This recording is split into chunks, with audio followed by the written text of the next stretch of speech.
Hey everyone, welcome back to another episode of Nice and Local, and today we've got a very special guest.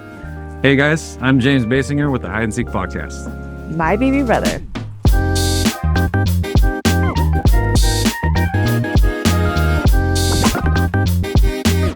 So James, tell us a little bit about your journey. What led you to podcasting? Yeah, I was actually in insurance for a period of time, and I got to a point in my career where I wanted to kind of a side hobby type of thing, and podcasting was still kind of new, and I wanted to try it out, and thought I wanted to try to solve a case, so I picked a true crime podcast kind of category to focus on, and here we are. Years later, I left insurance and pursued podcasting full time. So do you feel like what you did in insurance, like you were just saying, has connected you to be able to do what you do now? Yeah, I think it's, in insurance, you have to really listen to what people's needs are, right? You're not trying to give them a policy that this family needs over here. Everybody's unique and tailored to their own needs. It's also transferred very well into a true crime world when you're telling people stories, because it's sensitive stuff. So what does the storytelling process look like when you are telling someone's story? The investigation comes first, right? You collect all the information. So I don't even break down scripts yet until I get to the point where I feel I might be, once I select a case, I go to the scene, I'm interviewing, we're talking to people, we're calling people. I usually get to about where I feel like I'm 50% of the way through the investigation, where I feel like I have a good understanding. But part of the podcasting is you're putting this information out there because I want a reaction. I want the people to start talking. I want to see who's out there that might know something that feels like, I didn't think this was anything.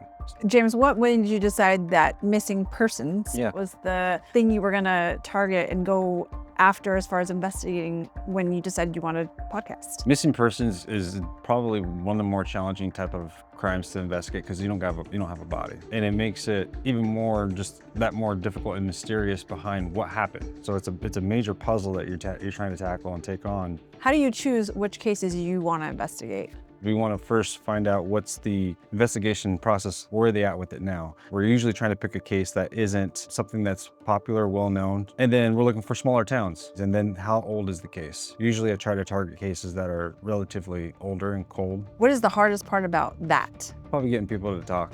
It is challenging. Then the other one is getting law enforcement to partner with you. So how many cases now have you been involved with? I'm on my 4th season right now, so 4 cases. Each season I focus just on one individual. What do you think sets you apart from a good amount of these other folks out there? What sets us apart at Hide and Seek is we deep dive. And there's a lot of podcasters out there who do case, every episode's a different case, and I support that. But I think there's also a calling for people who like the deep dive approach. They want to know the details. And so that's the major thing that sets us apart and that's different. Try to provide a lot of the information to the public so that we can try to figure this out together. James, how do you advocate for the families of the missing?